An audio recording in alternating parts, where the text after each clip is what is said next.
Just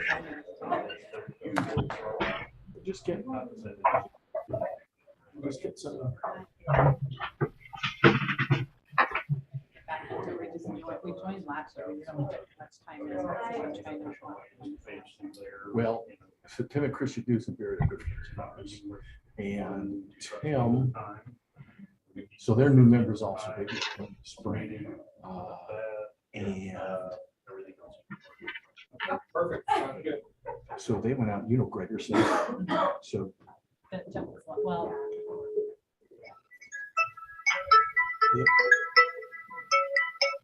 yeah, so This is Leslie. anyway, Hey, Leslie, it's So- Kurt. Hey, we're gonna try the big speakers Lisa on the tables. is You're talking probably about gonna need to mute your Zoom audio so it doesn't feedback on us.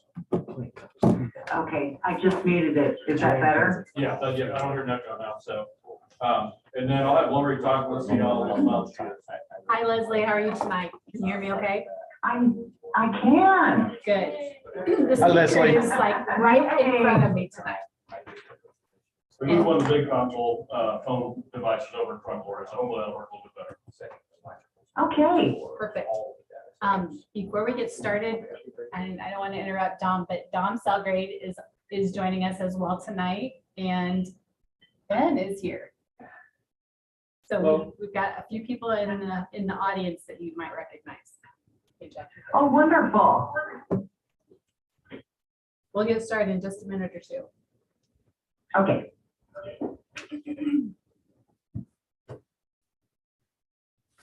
Yeah, 2 weeks now, Ben. And are we as wonderful as we presented ourselves? Yeah.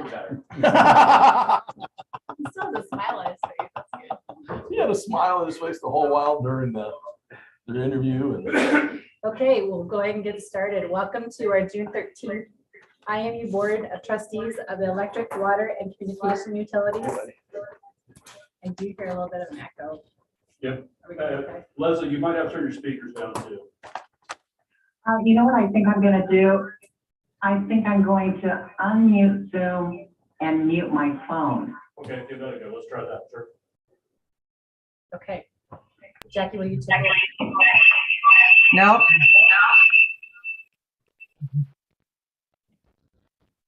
How is that? Is that better? I think so. Yeah, I think so. I don't hear an echo anymore. We'll go with that. Jackie. Board Member White. Forbush. Here. President Braska. Yes. Voight. Yes. Thank you. Is anybody present for public comment tonight? Okay, we'll move on to the consent agenda, to the approval of claims. Any questions or discussion around the claims that were included? I had one question for Mike. I saw that we had purchased some concrete for the line shop, and I was just curious what we were doing. Yeah, that's part of the, all the concrete up around the buildings and such. Behind in there, just part of our concrete, get rid of all that gravel. So we're doing that all in house. Okay. That's all I had. Okay, any other questions? All right, we'll move on to the April financial report. Chris Longer, anything you would like to add to what was presented, or Chris? Yeah, nothing to add other than we split the funds back out. Thank you. Okay. That used to include like the usage data, how much water we've used and how much electricity we've used. That didn't show up this time. I apologize. It was on, I must have not printed it correctly. Okay. So I can resend this. Okay. That's fine. Other questions on the financials? How about the minutes from last meeting? Any discussion updates to those? Or if you don't mind, can I go back to the financials? I'll cost you again. So I think water looked pretty reasonable, but it looked like both electric and fiber, our expenses are running fairly low, given we're, 2 months to the end of the fiscal year. Is anything overall that's driving that, or is it just? I being think good also stewards? that's due to the capital expenses. trucks and materials and that sort of thing has been Not coming in. hard to come by. Yep, that makes sense. Yeah, and so same with the timing of the fiber orders, you know, it's 9-month lead times is kind of tough to predict, and back when we budgeted, it was not quite that same, so cash flows are a little odd because of those lead times. So will that be something that we'll have to watch for next year if we end up catching up on all of that? Yeah, I mean, I think we're in a position where if stuff starts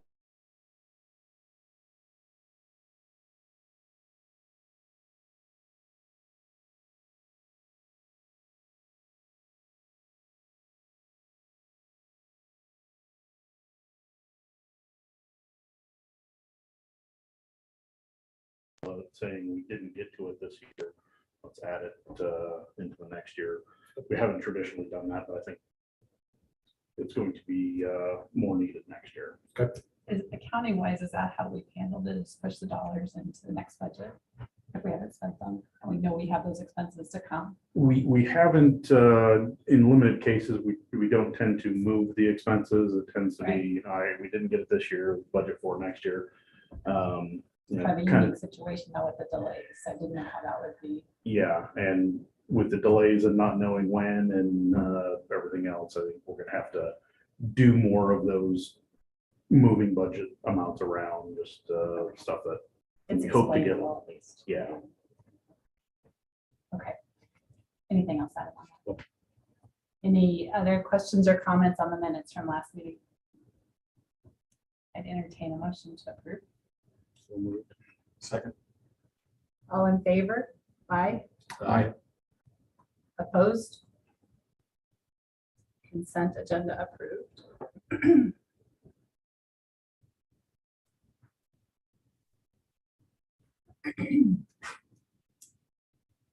On the electric utility action items, we have a discussion about the new truck that Mike or Chris. Sure, I can talk that through. We've been talking about these trucks for 14, 15, 16 months, whatever it's been. And just to bring everybody up to speed, like I said, we ordered 2 of these trucks a year ago in April. We did receive the 1 truck, but that still leaves us 1 truck short. As I went out and I tried to talk to the dealerships about bidding, they're saying we're not bidding right now. What you have to do now is you go down to a checklist, say, I want this, I want this, I want this on this truck. They send it off to factory, and then they'll get something back saying that when and if they can build the truck. And then when they tell you what the price is, whatever, you have the option to say, I want the truck or I don't want the truck. So that's what I'm coming to you tonight to say, you give me authority to go through and order a truck, get it through the process, and then have the opportunity to purchase that truck once we find out when it's due. I can tell you right now, the truck we're looking through, like say the current state bids all on the state websites, they closed. But what I'm being told is the manufacturers open it up like first thing in the morning, and they may close it at any time during the day. It's a very short window when you can even submit these orders to the manufacturer. So have you also been told that you'll get the specs that you request if we do move ahead? Because I've actually heard of opposite. I've heard people putting requests in and then you get what you get. It's not Yeah. necessarily matching Ours the should be spec. fairly close, he thought, because of what we're looking at. We're looking at another cab 1-ton full-size pickup for the cruise that has, so he said we had probably a better chance than some of the other models that are out there. But kind of give you an idea right now, that truck on the past state bid was $42,180 for that truck, which is still within our current budget, what we have for this year, which relates back to kind of Adam's question about why we're off a little bit. This was another item that we've just been unable to get. So 42,183, That's what it is. That was what it currently was. Now, but they can't tell us what it's going to cost and they can't tell us when we're going to get it.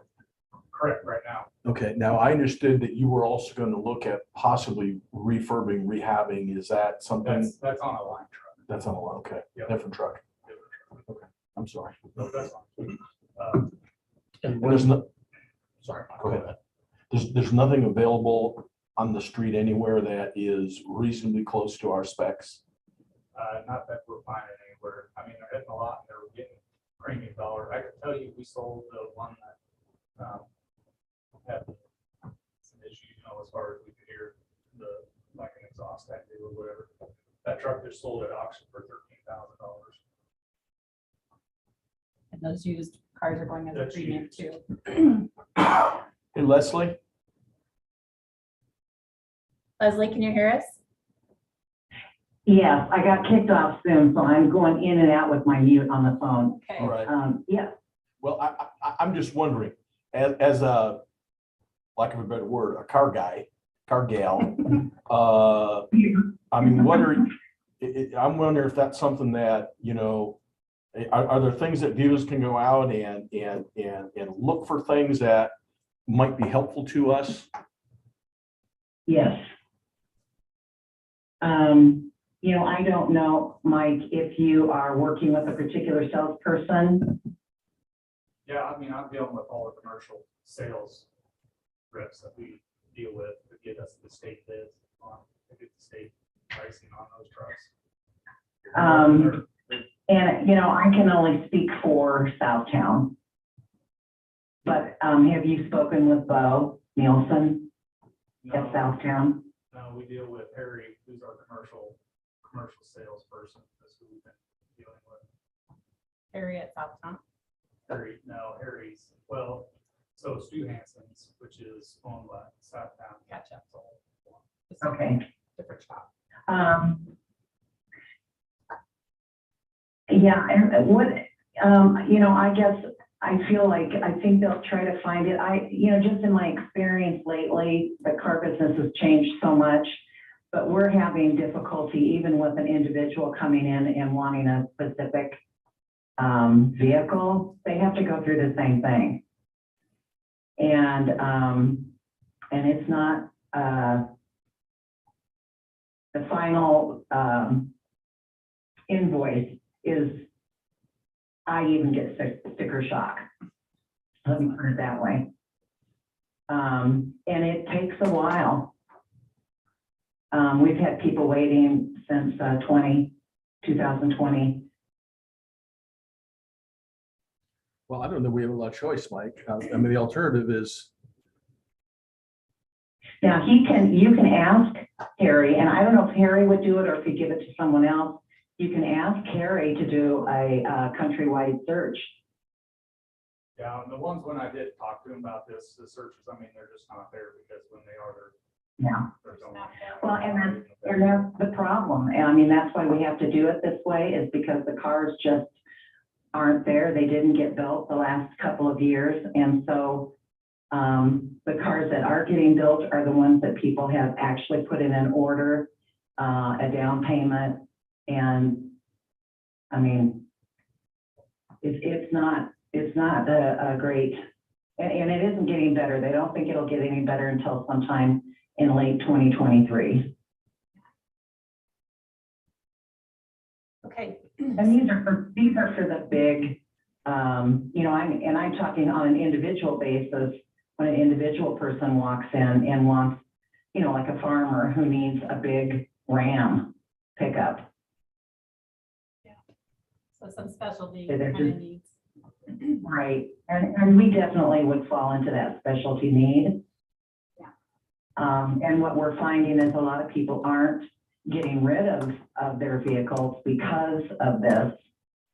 They're fixing them up. So do we give Mike the nod to go get the bid? I would, Do we do it with and all the sooner the three better, and the sooner the better. So Agree, that's, Leslie. that's what I wanted to verify too from you, if you wanted to put them out there and then have one when it come back, say, no, we don't want that truck. Want that truck, I mean, that's definitely an option. What I've Right. been told is that when they come in, you have the option to say, we don't want it because they've got somebody else waiting in line. I'm sure they probably Correct. have the next buyer, right? Yeah, but we might not have the 2 weeks to do that. And so- I don't know, Mike, when you do the order, they may ask for a down payment, so we need to give you permission to make a down payment as well. But that down payment would also, I mean, I don't know, you'd want to find out what the, how you get it back and make sure you can get it back, but they may want a down payment. before they start actually building the truck. I don't think, I don't would give them down payment. I don't, and I don't believe, I didn't get that impression from any of them that we had to put a down payment on it. But Sounds like they're in such high Well, demand, we'll just go to the next person. Well, and it's also probably because, you know, we're who we are, IMU. We're not an individual. Well, we can always say no when it comes in, if it doesn't meet our needs or we're not happy with it. So I guess I see it as if we've got nothing to lose and potentially some gain. So I agree. I would say yes. I agree. Is this something we need to take a vote on, or can we just give them? No distraction. Distraction. Yep. Okay, Sounds so we'll move ahead with that. good. I move into other information items. It's just total construction season. I mean, you just look around town, there is stuff going on everywhere right now as far as everybody's wanting electric.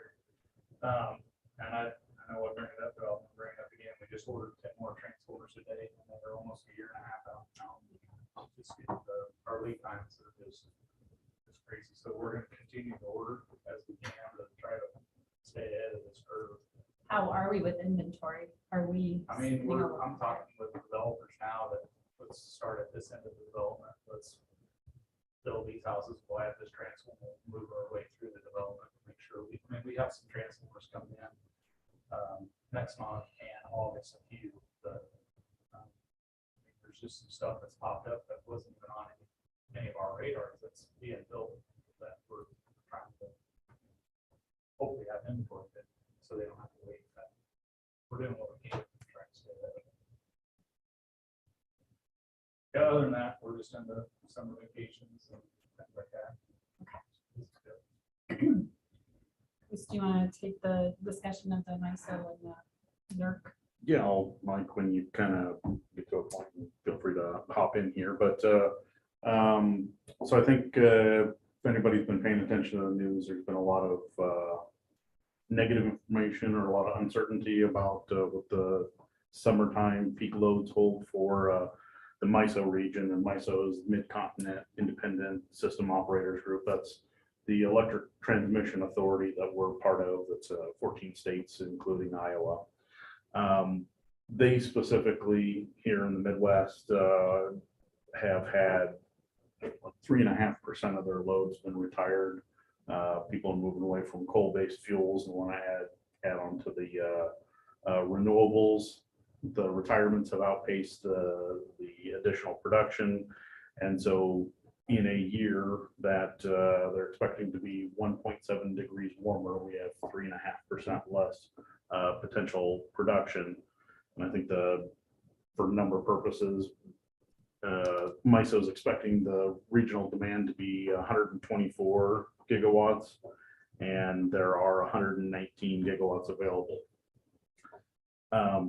And so those, I guess I want to preface this by saying those are forecasted, doesn't mean that that's what will happen or what will be true. That's just as they run through their regulatory exercises. The first time in a long time they've fallen short. So with that negative information, they're kind of rolling out in the news that the possibilities of regional rolling blackouts exist.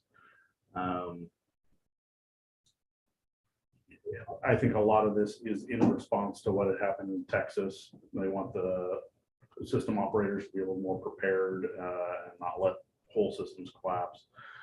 So they're making the regional transmission groups go through some exercises of what ifs. And in some cases, there are, that necessitates the rolling blackouts. And so we're working with the city to kind of prepare on some of our what ifs. But again, those are just what ifs. I think largely some of this concern in Indianola specifically, stay there.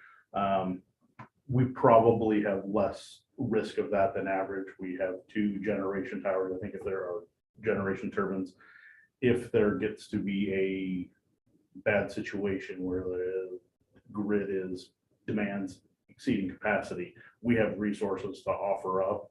And so I think they'd want to keep us online and going more than most people. So, in general, the possibility exists. We're at less risk of it here in Indianola because of our production capacity. Chris, if we were gonna be impacted, would we get notice of some sort? I mean, it wouldn't just happen like today. They would call us and say, we're gonna do a blackout. Typically, Mean and MISO would work together to say, yeah, we need production, or we're gonna need to shut, we're anticipating needing to be prepared. If there were these high demands and then there was an emergency, we might get disconnected without notice. And so I think the worst case, or I don't want to say worst case scenario, the likely outcome, if we had an unexpected disconnection, we would start up our turbines and we'd be without power for our town for about a half an hour. We have enough fuel to run us for 24 hours.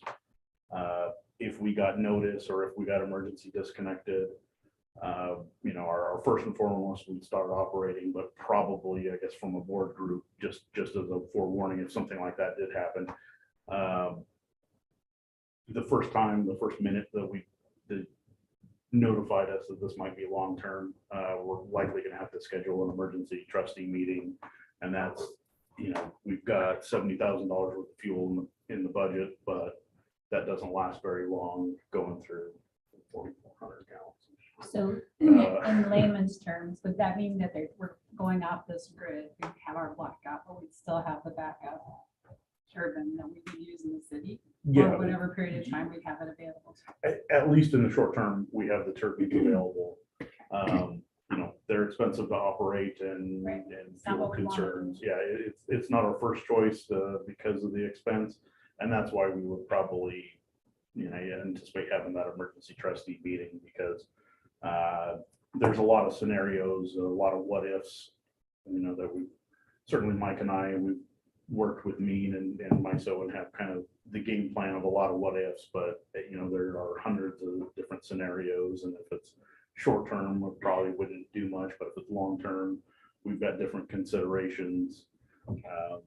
So I think in general,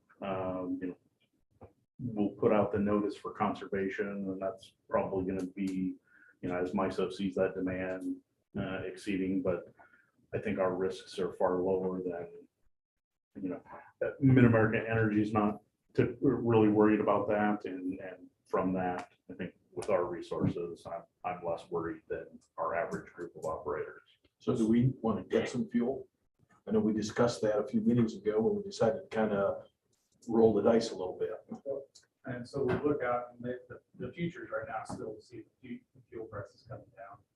That's what we're seeing right now. I mean, right now as long as we don't get called up, we're fine. Right now. Well, but in our entire area here, we're talking, 90+ degrees here for, the next little bit. So we know AC and all that kind of stuff is going to be running. Right. But I knew we were notified that they may be calling, but last we knew, we had not received any calls. Which is not uncommon. We've been on call 3 times this year so far, or put us on notice that you may need. Just depends on where our pricing, because Mean has it set at a certain price for us to generate. And they put that across the board at everybody that can generate in the area, and they say, yeah, they're going to pick the cheapest one. Yeah, they're going to pick the cheapest guy first. What about brownouts? Are they talking at all about trying to do some conservation with brownouts? Yeah, that's kind of what this is kind of about. And that's why they would call upon us to generate while we're still connected to the grid, so that we can help support that load to hopefully eliminate that. So to lead up to where they don't have to start disconnecting circuits or major feeders off and start putting people in the dark. So if we get So to, first, we would probably experience brownouts. It's one of those scenarios. It just depends on what's going on in the grid. And like I said, we don't have access to that. That's what we hire Mean to manage that for us, or that's part of being part of Mean. They manage that for us. And then working with MISO, they're working with the Mid-Americans, the Citcos, and all those that they can see what's going on, and they're the ones that are seeing where the load is. And you know, they don't want to get to that either. You know, I think after the Texas deal as well, they're being conservative, and if they think that it's going to need to get close, they're going to start trying to bring on additional resources like what we have to help try and support that. So we have fuel for 24 hours. So we got fuel. We could go- And so I guess the next question is if we need to, how quickly can we get fuel? Yeah, it's a phone call to get, you know, FS is anytime I call them, it's just like, when you get fuel, what do you want to like right now? I might be making a phone call just to make sure that Yeah. they And I've talked- understand that. Yep, and I've had those conversations Good. with them. And we can go longer than 24 hours. Our problem is if we're at 24 hours, if it's a long forecasted deal, like this is not a 24-hour deal, this is going to extend to be a longer deal, that we need to be looking at maybe get fuel, because in 3 days, we're going to be totally out of fuel. type of thing. And you can get the fuel within 3 days? Yeah, we can start bringing fuel in, and we could start bringing it into another tank is what we would have to do. Because that's one thing with these turbines. We have 2 tanks out of there, and we run under 1 tank right now. But if we're dumping fuel into the tank we're running, it will shut the turbines off, so we would need. So you can't pump in and draw out at the same time. Okay, that's the fuel. Okay. Well, and our newsletter this month had the conservation ideas in it. So I guess just from a public standpoint, it's just everyone take a look at that and see what you might be able to do to help. And along those lines, I wondered if we needed to put some information out, post on our website. It's kind of along the lines of what we just discussed, that if there is a risk, we think our risk is low, and maybe explain briefly why. I don't think we want to get into a lot of details, but. You could actually put the newsletter as a link there too. Yeah, certainly we can add those in there, but in quick summation, you know, there is a risk. We are part of a transmission group that, you know, stuff may happen to us that we don't get to choose when we lose. But I think in general, for a number of reasons, we're an asset to the grid because of our production, and they're going to want to maintain that. So I think we have less risk of being impacted than a lot of areas. That's what we're pulled up. Not anytime soon. All right, water utility items. Lou is meeting with some folks out at well 11 right now. He's got normal construction works other than we are looking at well 11 that has been down for some repairs and maintenance. He's looking to get that finished up. The well companies had some health impacts that have slowed some of their installations, so they're splitting their crews around and getting around to getting that well back up. So do we anticipate that being online soon or? He's gonna find out the exact timing, you know, right now. They've been short crews, and so that hasn't happened yet, but working out some timing and starting on that process now. Communications utility items. Yeah, we're pretty much business as usual as well. We're also in the full-blown vacation season. I think we won't be fully staffed until the end of July, so it's just that time of year. So people are off doing vacation stuff, and good to do that. So we're doing a little bit of outside plant maintenance this week, so back off on installs, trying to get some of that stuff done that has been on the board for a while. June's still looking good, 80 installs, and Mike, we're back to 15 days if you call it a day. So You read my mind. we should be good here another week or two. We should be inside of 14 days. Good job. Yep, that's good. Okay. Combined electric, water, communications, admin, utility items.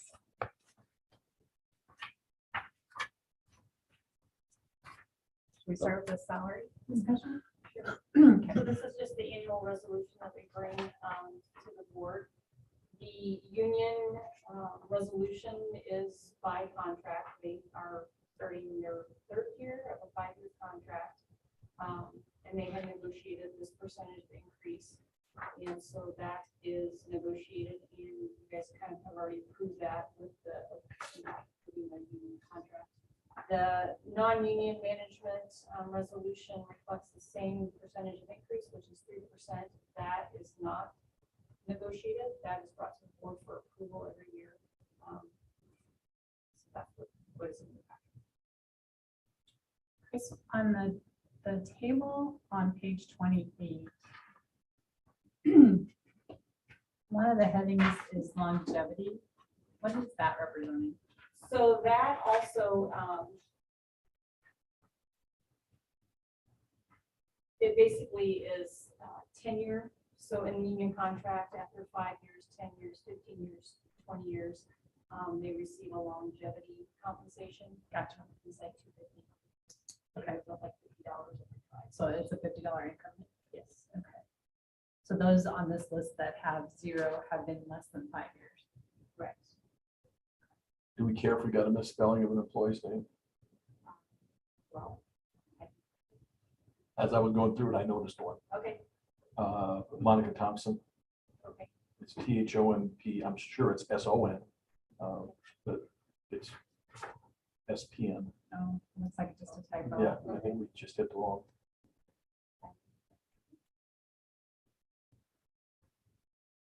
It's impressive. Well, Yeah. everyone's. I promise you, I use spell check a lot, but doesn't fit everything, yeah.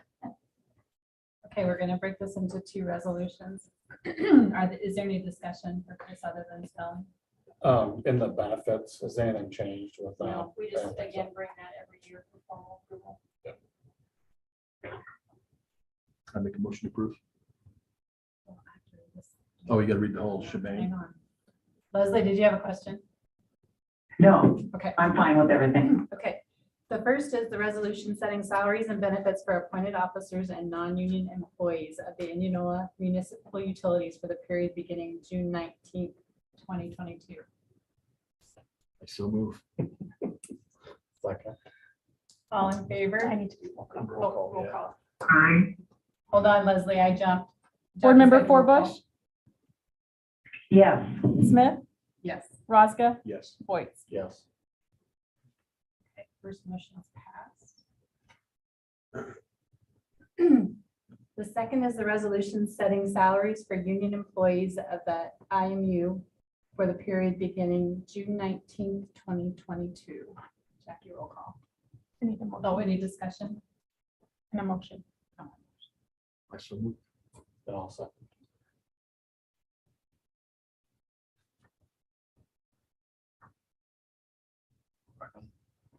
Great. Okay.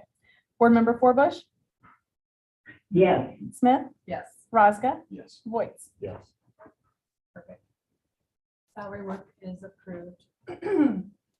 Next, we have a resolution to adopt the Warren County Hazard Mitigation Plan update. There were links to documents that the county produced. Chris, do you want to talk through that? Yeah, this is Warren County kind of heads up this for a couple of grant funding reasons. They lead up our hazard mitigation plan. This has existed over the last year or so. We've been working with that group and outside consultant updating that plan. So for IMU's portion of it, each of the respective department heads has identified some of the risks and how we're going to mitigate those. And this resolution is just affirming that county plan is going to be our go-to operational guide, or that'll be our authoritative source for how we're going to handle some of the.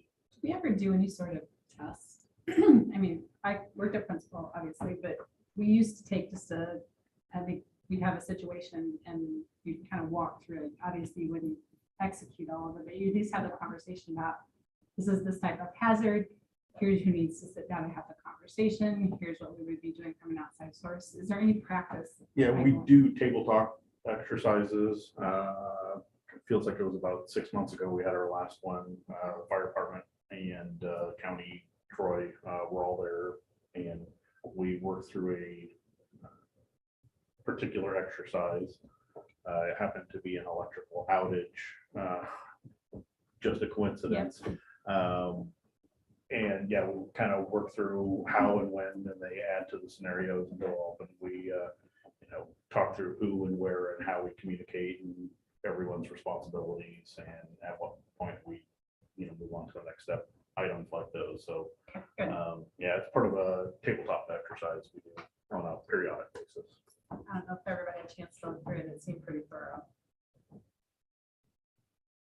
Questions or discussion on it?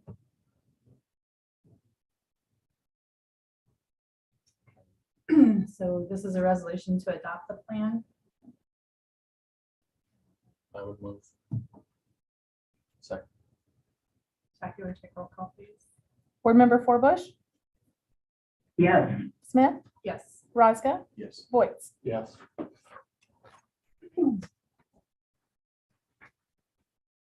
Next, we're gonna have a conversation about the utility account write-off.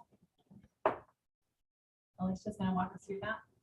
Okay, so I put in front of you a revised version of the write-offs. The amount that we're writing off is the same as the one that was in the packet. I just had to redo the bill portion of it. So you can see that with electric, 66% of what we bill, 0.66. That's a little bit of an out of shot. My first time. And then going on down to water and telecom. I should have brought what was before, the write-offs before for the last quarter. I know we have them on the other page that I gave you, but the breakdown as in like the percentages to kind of show the difference in them, but I did not. But I did give you a sheet that shows first quarter of 2022 compared to 2021 and 2020. And then going forward, I'll have that updated, of course, so you can kind of see between the build and what we wrote off, the different percentages on it. So we were just a little higher on electric this time than we have been in the past. Yeah, and I think telecom might be a little bit higher too, maybe just a little bit, but we've had some people that haven't wanted to pay for their fiber, so we wrote them off. And then they don't receive fiber until they pay it. So they haven't, they're refusing to pay? Yeah. So So no, that was an option. we just write it off. It makes our billing easier to control, Sure. like with reports and stuff, so. But they can't have fiber again until, Well, they're caught up. Okay. so. Yeah, I mean, we are ticking up a little bit, but these are still well below, well below, historical averages. So, just as a reminder, we do, the day before electric and all the other service cut off, we cut off fiber first. And I really do think that adding that fiber connection in advance of the electric has improved our collection ability pretty substantially.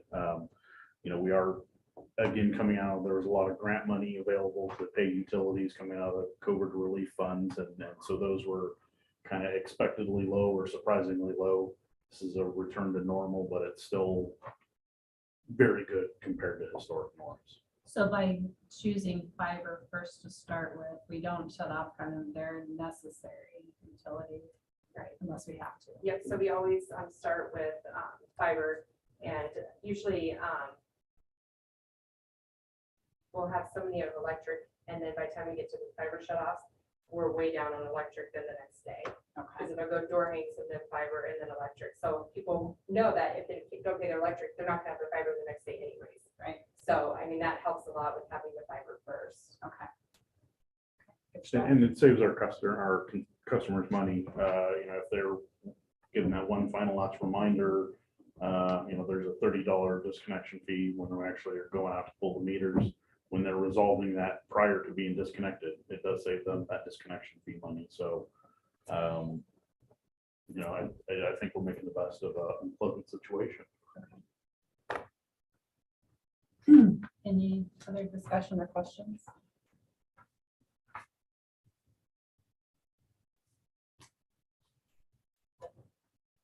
I'll take a motion.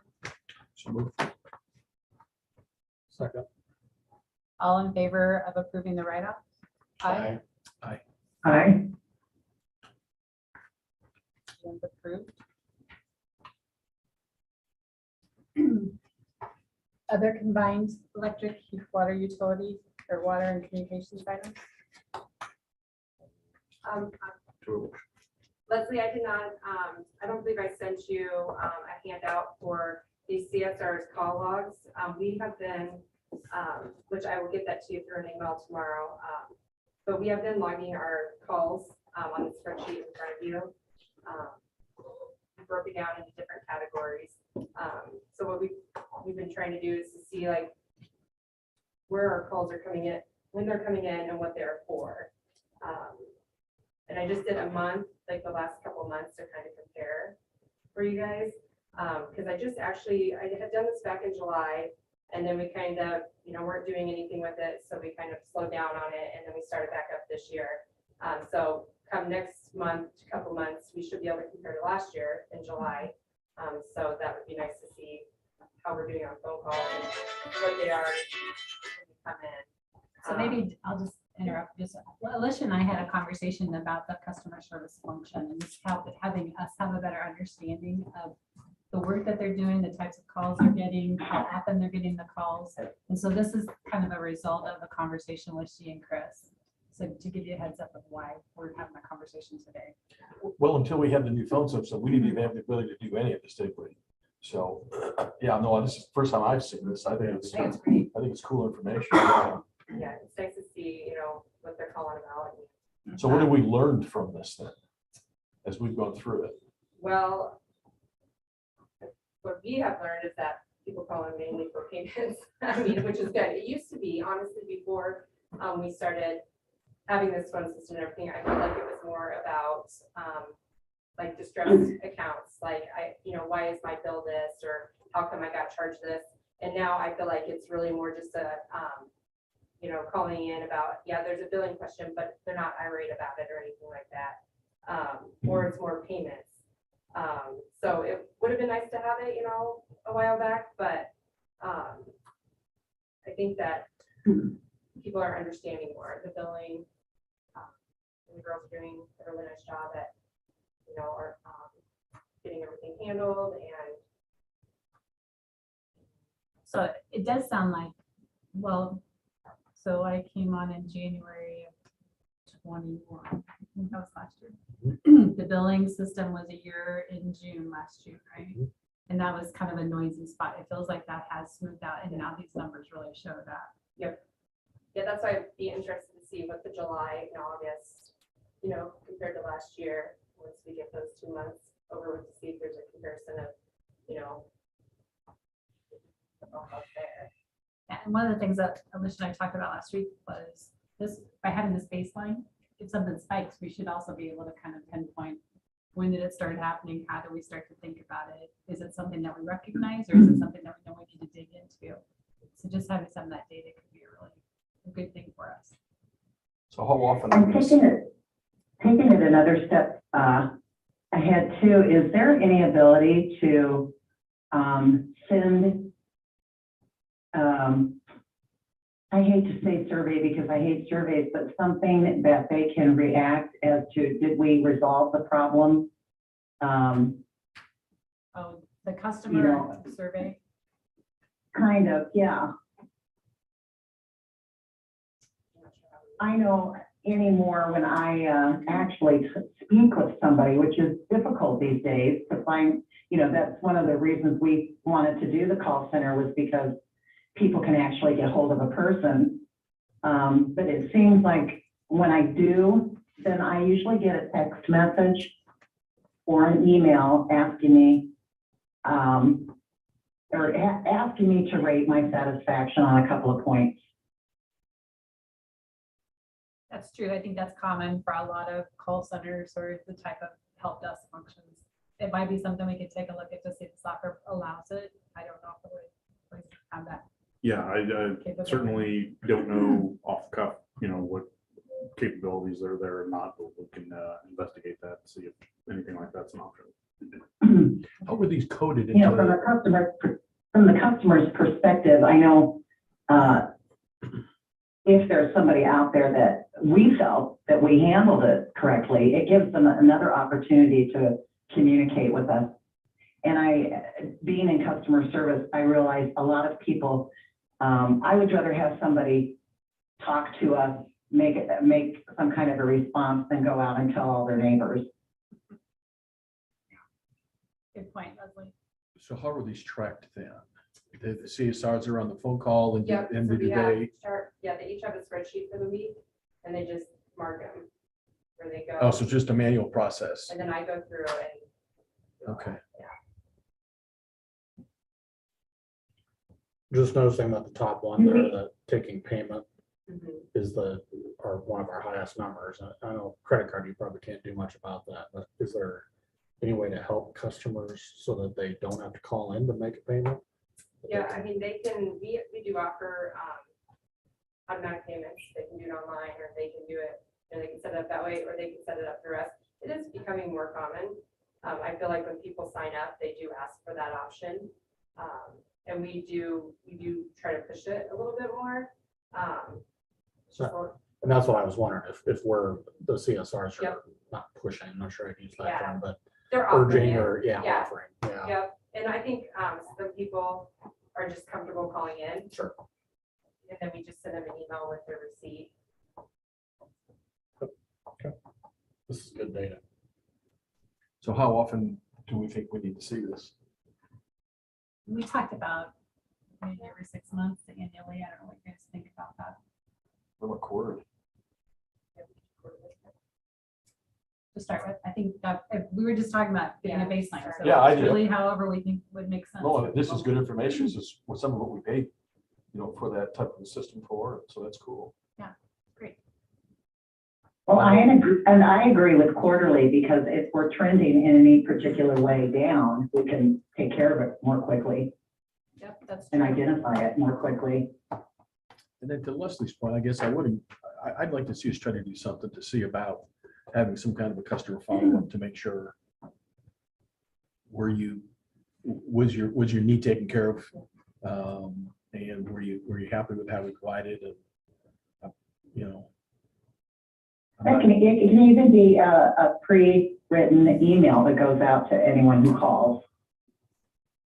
well, the thing is, I think a lot of those systems, those are automatically It'd be triggered nice if it by, was. some kind of a thing. I think it's something we should look at. Is it Casell? Not Casell? Elation is used for The billing software, but the customer services. the phone, the phone stuff is a different. One other point, this will be the last one that I make, probably forever. Do we have the ability to tape for training purposes? So we do on the phone system, but not on Elation. So we could, I think we just have to tell them. Right, you have to give advance notice that you're recording. No, you don't. Yeah, you do. It's a privacy thing. In the state of Iowa, one party has to know that they're being recorded, and my understanding is that includes us. So if we know we're being recorded, then we're within the laws in the state of Iowa. Might double check that, We might double check. but I'm pretty confident about that. I just think when you have a new person coming on, to have the ability to occasionally just listen to the conversation for training purposes. So Chris, will you take that as a takeaway on Yep. the privacy law? And I think even if we do something, nothing more than assuming we don't answer live and the system kicks in, I've had it happen a bazillion times, we all have, this phone may be recorded for, training purposes or whatever. If we have concerns Well, about that would, I think, take care of that. It can be. Well, and Mike, I think you're right, because all of our conversations are recorded at Southtown. And we don't have any recording telling anyone, and we use it for training purposes. We also use it when we have a problematic customer.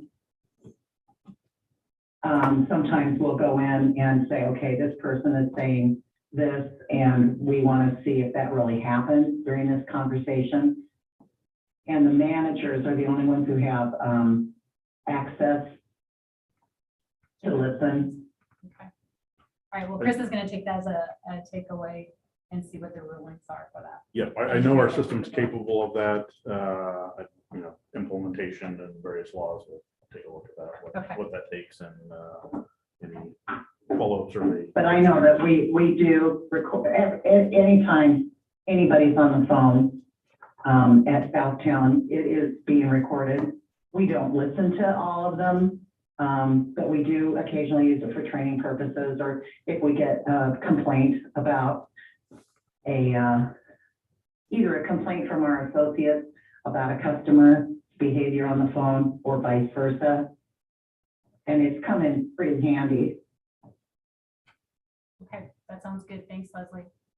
Melissa, any additional information to share? Okay. Any other items? that you No, wanna share just, with us? No solar updates? no solar updates, unfortunately. I think since we last met, we had our board of directors meeting. Nothing terribly exciting came out of that. We looked at the final year-end numbers. Not as good as we hoped, not as bad as we feared. They're wrapping up and doing final audit work, their April 30th year-end close. So, in general, as we'd expect, natural gas prices changed their budget, changed their rates, changed what we need to handle, but not the worst case scenario. So we were able to, after a little bit of positive news, we made some decisions and discussions about reallocating some reserves administratively, kind of taking into a focus future retirement obligations. So we're making a concerted effort to start saving some money for cost of shuttering up some plants. It's good to kind of see what the future holds, and the board's aware and conscious, and making some efforts to minimize the impact 10, 15, and 20 years from now. How about Streetscape? I noticed they've got Salem, looks like they're about ready to open up this lake here in front of. So we'll have our weekly meeting tomorrow. We'll get an update on where that's at, but I do know they're trying to work towards getting Salem opened up and then closing Ashland down. Okay. So the Justice Center opens Grand opening the 29th. the 29th. That's just 2 weeks away. I know they were up there working, they're trying to do some sidewalk and kind of on the west side in front of there. So I do know they're trying to work to get that all done up in time for Well, that'll leave some parking yourself up there too. That'll be a good thing for the business folks. Any other topics or questions for you? So Chris, do we have any timeline at all as to when we might see a contract on the solar? I reached back out to Daryl this afternoon to kind of see if he's heard anything. I think they're kind of the bottleneck and waiting for the land acquisition. They hadn't heard back on any of the geotechnical analysis yet. But we'll touch back base both with Rocky and Waverly later this week. Hopefully I'll have some updates at that point, but nothing so far. Anything else? Have met with new city manager formally and sat down and had coffee and broke bread and all that kind of same kumbaya. Yeah, met with Ben. Met with Ben a couple of times. Last week. Yeah, he had the tour of all of our facilities, and he was very complimentary on the shape and everything was in, and what we've done with the place, so to speak. I'm actually meeting with him tomorrow afternoon for the next few month or two. I'll meet with him every other Tuesday, and we'll shorten that up or more likely lengthen that out as needs or discussions warrant. But we're going to start out with bi-weekly meetings and go from there. Deb and I were able to meet with the mayor and Ben last week also. So it was a good conversation, and I think we'll do that more on an as-needed basis. But seems like he's very interested and has good things to say. Good to hear. Was that Ashland where they had the big the road project? I think Boston. Boston. But from what I heard, I apologize, with me last week, but from what I understand was last week with all the rain, it really kind of slowed things down a little bit on Boston.